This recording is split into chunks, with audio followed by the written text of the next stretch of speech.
सियासी जमातों में ख़वातीन की शमूलियत पहले के मुकाबले में नुमायां तौर पर बढ़ी है। जबरी और कम उम्र की शादियाँ, हैरासमेंट और विरासत में हिस्से, सिनफी इम्तियाज़, घरेलू तशद्दुद समेत मुख्तलिफ मसाइल को सामने रखते हुए कानून साजी भी की गई है। और इस वक्त एक इत्तेहादी हुकूमत बनी हुई है जिसमें मुस्लिम लीग नून है, पीपल्स पार्टी जैसी बड़ी जमातें हैं। ख़वातीन के लिए हुकूमत के जहन में क्या प्लान है? आइंदा आने वाले दिनों में हम ख़वातीन के हवाले से किस किस्म की तब्दीलियाँ या बेहतरी देखेंगे? मुस्लिम लीग नून से शिजा फातिमा हमारे साथ होंगी और फिर कुछ दीगर मेहमान भी हमारे साथ मौजूद होंगे। और yes, a change this time is that Punjab जो कि पाकिस्तान का आबादी के लिहाज से सबसे बड़ा सूबा है, 12 करोड़ की आबादी पर मुहित है, उसमें पहली मरतबा एक खातून वज़ीर आला के तौर पर मुंतखब हुई हैं। और बड़ा चैलेंजिंग भी है, लेकिन बहुत सी उम्मीदें भी हैं लोगों को। बिल्कुल जी, बहुत सी उम्मीदें भी हैं और ख़ास तौर पे ख़वातीन स्पेसिफिक क्या सोच रखती हैं ये नई हुकूमतें जो हमारी बनी हैं, इसके बारे में हम बात करेंगे। रहनुमा मुस्लिम लीग नून शिजा फातिमा हमारे साथ हैं। सबसे पहले तो आपको इंटरनेशनल विमेंस डे की मुबारकबाद ही हम देंगे and welcome to our show. आपकी जमात वफाक और पंजाब में हुक्मरान जो है वो बन चुकी है, बहुत अच्छी बात है, और 2 मज़ीद सूबों में भी हुकूमत में शराकतदार है। तो इसलिए ख़वातीन के आलमी दिन पर आप ही जवाब दें कि ख़वातीन के लिए हुकूमत क्या करने का इरादा रखती है, क्या प्लान्स हैं, क्या सोच रखा है। और यकीनन इंतज़ार भी होता है ना कि अगर हम आ गए इक़्तिदार में तो हम सबसे पहले ये करेंगे, वो क्या चीज़ है? देखिए, जहाँ तक हमारी हुकूमत का ताल्लुक़ है, जब पंजाब में हमारी हुकूमत थी, शहबाज शरीफ साहब वज़ीर आला थे, तो एक बाकायदा पूरे मुल्क का मेरे ख्याल से जो सबसे मुस्बत ख़वातीन की प्रोटेक्शन का पैकेज है उसकी लेजिस्लेशन की गई। फिर मुतअद्दिद प्रोग्राम चलाए गए जिसमें विमेन ऑन व्हील्स था, ज़ेवर तालीम था, बच्चियों को साउथ पंजाब में स्कॉलरशिप्स दी जाती थी और हर प्रोग्राम में लैपटॉप्स में स्कॉलरशिप्स में उनके कोटाज रखे जाते थे। तो हमारी एक हिस्ट्री रही है कि हम ख़वातीन के लिए जो है वो काम करते रहे। इसी तरह वायलेंस अगेंस्ट विमेन सेंटर बना मुल्तान में, एक कॉम्प्रिहेंसिव एक जगह पे अंडर वन रूफटॉप जो है वहाँ पे लीगल फैसिलिटी थी, रिहाइश की थी, जो इन खवातीन के साथ जो है वो डोमेस्टिक वायलेंस होती है। तो इस तरह के मुतअद्दिद चीज़ें। फिर फेडरल में भी हमने जो ऑनर किलिंग लॉ था, work place anti work place harassment law था, इसी तरह एसिड क्राइम लॉ था, इन सारों को मजबूत किया, कुछ को अमेंड किया, कुछ नई लेजिस्लेशन की खवातीन के लिए। आज जो इंशाल्लाह खवातीन का दिन मनाया जा रहा है, वज़ीर आज़म साहब ने खुद, मेरे ख्याल से ये उनका पहला एक इवेंट होगा जिसमें वो शिरकत कर रहे हैं और उन्होंने अरेंज किया है, वो इंटरनेशनल विमेन डे के हवाले से है। और आज आप देखेंगे कि वो किस तरह से एक बाकायदा तौर पे पॉलिसी अनाउंस करेंगे जिसके अंदर खवातीन के लिए मुख्तलिफ प्रोग्राम्स, लेजिस्लेटिव रिफॉर्म्स और बजट रखा जाएगा। अच्छा शिजा साहिबा, ख़वातीन के लिए बहुत से प्रोग्राम्स, आपने खुद ही कह दिया, सहूलियात का ऐलान भी होता है, अमली इक़दामात पर भी गौर किया जा रहा है। लेकिन एक ज़रा सियासी सवाल कर लूँ मैं, क्योंकि आजकल रिकन्सिलिएशन और कॉन्फिडेंस बिल्डिंग मेजर्स की बहुत बात हो रही है। सियासी बुनियादों पर जो कैद हैं ख़वातीन, और ज़्यादातर ज़ाहिर है PTI की हैं, क्या उनकी रिहाई पर गौर हो सकता है? देखिए, जो वैसे तो मियां शहबाज शरीफ साहब ने अपनी शुरू की तकरीर में कहा कि, और इसका डायरेक्टिव भी हो गया है कि जनरली जो इस मुल्क में ख़वातीन कैद में हैं और जिनकी कैद 2 साल से कम रह गई है, उनके लिए एक आम माफ़ी का आज के दिन एक ऐलान होगा और उसका बाकायदा अमल भी शुरू हो गया है।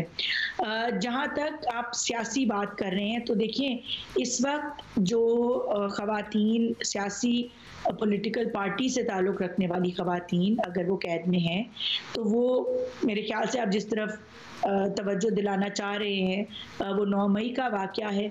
और उसके अंदर अब इस तरह से है कि जिनके ख़िलाफ़ तो सबूत मौजूद हैं, कुछ वीडियोज़ मौजूद हैं, फिर PTI ख़ुद एक लॉ लेके आई पाकिस्तान के अंदर आज से कोई 2 साल कबल, जिसके अंदर उन्होंने कहा कि अगर कोई भी आर्म्ड फोर्सेस के ख़िलाफ़ मज़ाख़ेज़ या तौहीन वाली बात करेगा तो उसको 3 साल कैद होगी।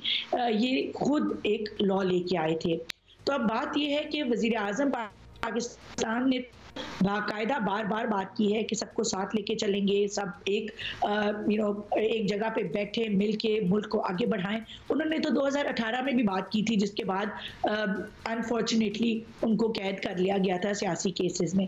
तो अब उन्होंने जिस तरह कौम से वादा किया है कि अगर किसी के खिलाफ सबूत नहीं है और अगर कोई मासूम है तो सवाल ही पैदा नहीं होता, और ये बात भी बिल्कुल दुरुस्त नहीं है, मुनासिब नहीं है कि किसी को बिला सबूत के या बिला वजह कैद रखा जाए, ख्वाह वो मर्द हो या ख़वातीन हो।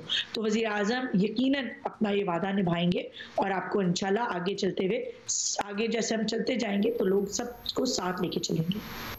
चले, we can wait for that, और ये तो जब होगा तब होगा। लेकिन एक चीज़ जो शायद हम कर सकते हैं लेकिन maybe we lack ideas, उस पर बात कर लें कि हुकूमतें अपने तौर पर बहुत कुछ कर सकती हैं, लेकिन ख़वातीन को मुकम्मल आज़ादी, मुकम्मल हकूक़, मुकम्मल तहफ़्फ़ुज़ का एहसास देना ये मजबूरी तौर पर माशरे का काम है। तो माशरे में तब्दीली कैसे लाएंगे, इसके बारे में कोई सोचा है? कोई स्कीम्स, कोई प्रोग्राम्स, कोई री एजुकेशन, कोई तरबियत, क्या किया जाए? देखिए, बिल्कुल हमारे माशरे में हम अगर मुख्तलिफ इंटरनेशनल इंडेक्स देखें और हम मुख्तलिफ ये जो सर्वेज आते हैं, जेंडर गैप का एक वर्ल्ड इकोनॉमिक फोरम का सर्वे आता है, अगर हम वो देखें तो उसमें अनफॉर्चुनेटली पाकिस्तान कोई बहुत अच्छा रैंकिंग नहीं रखता दुनिया में। और इसके लिए खाली हुकूमती इक़दाम से काम बिल्कुल नहीं चलेगा। बहसियत कौम हमें जो है वो एक तब्दीली लानी पड़ेगी अपनी सोच में, अपने बच्चों की तरबियत में, और ख़ास तौर पे मैं यहाँ पे कहूँगी कि हम अक्सर विमेंस डे पे ख़वातीन से मुखातिब होते हैं। मेरे ख्याल से कि आज का दिन ऐसा दिन है जब हमें मर्दों से मुखातिब होने की ज़रूरत है। अगर हमारी बच्चियां आज पब्लिक ट्रांसपोर्ट इस्तेमाल नहीं कर सकती और उसकी वजह से अपनी तालीम हासिल नहीं कर रही या वो नौकरी के मौके खो रही हैं, अगर हमारी बच्चियां आज पब्लिक पार्क्स में खेल नहीं सकती, अगर वो सड़क पे चल के अपनी कोने वाली किराने की दुकान तक नहीं जा सकती, अगर उनके साथ जो बच्चियां काम कर रही हैं उनके हरासमेंट हो रही है, अगर तालीमी इदारों में हरासमेंट हो रही है, और अगर किसी भी किस्म की उनकी आम जो रोज़मर्रा की ज़िंदगी है या उनकी जो डेवलपमेंट है, चाहे वो तालीम है, चाहे वो काम है, अगर उसमें कोई रुकावट आ रही है तो उसकी वजह ख़वातीन नहीं है, उसकी वजह हमारे इस मुआशरे के वो बेशतर मर्द हजरात हैं जिनकी वजह से ऐसा एक माहौल जो है वो क्रिएट हो गया है। हमारा दीन इस चीज़ की इजाज़त नहीं देता। हमारा इस्लाम ख़वातीन को आज से 1400 साल पहले वो हकूक़ दे गया जो किसी मज़हब ने नहीं दिए। उसने उस इनहेरिटेंस के हकूक़ दिए, इस्लाम ने काम करने की इजाज़त दी और तालीम हासिल करने की पाबंदी लगाई तमाम लोगों के ऊपर। तो ये अगर हम अपने मुआशरे को नहीं करेंगे, हम रिलीजन का गलत मिसयूज करेंगे ताकि हम इस मुल्क में पेट्रियार्की को परपेचुएट कर सकें, तो हमें ये भूल जाना चाहिए कि हम अपनी 50% आबादी को अगर हम आगे बढ़ने नहीं देंगे, तरक्की करने नहीं देंगे, उनको अपने साथ चलाने नहीं चलाएंगे। लेजिस्लेशन और इन पे इम्प्लीमेंटेशन की भी ज़रूरत है। एवेन्यूज़ की बात करते हैं, बड़ी सिंपल सी बात शिजा आपने की ही, thank you so much for being here.